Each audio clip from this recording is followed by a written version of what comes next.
Hi mga Tita Bestie! Welcome to my world. This is Yinsky World. So for today's video, magluto ko og beef stir fry. So ang una, nagisa ko og sibuyas. Unya, ako ang gipakupsan ning beef kadali, mga pila ka minutes, 2 minutes, kay para humok gyapon ang iyang unod. Unya, tuluran ni ka ingredients, kanang karning baka, unya, carrots, og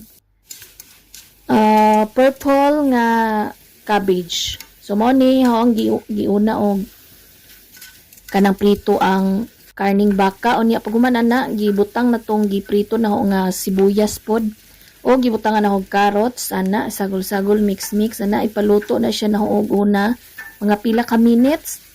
Unya takuban inig human, butangan og asin.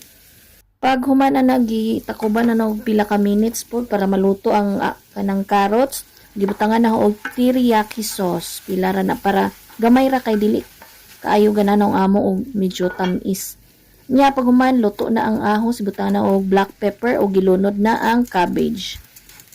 Nya gimix-mix na siya. Pag human ako anang gitakloban kay palutuon ang cabbage kadali, o gimix-mix na pod pag human og pila ka minutes.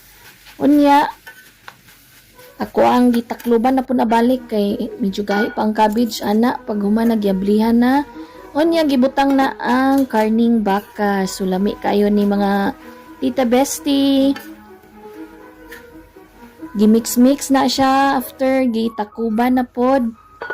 After mga 5 minutes, ako anang gikuan, mix-mix, ready to serve ang beef stir fry ni Yinsky World. So, thank you so much for watching.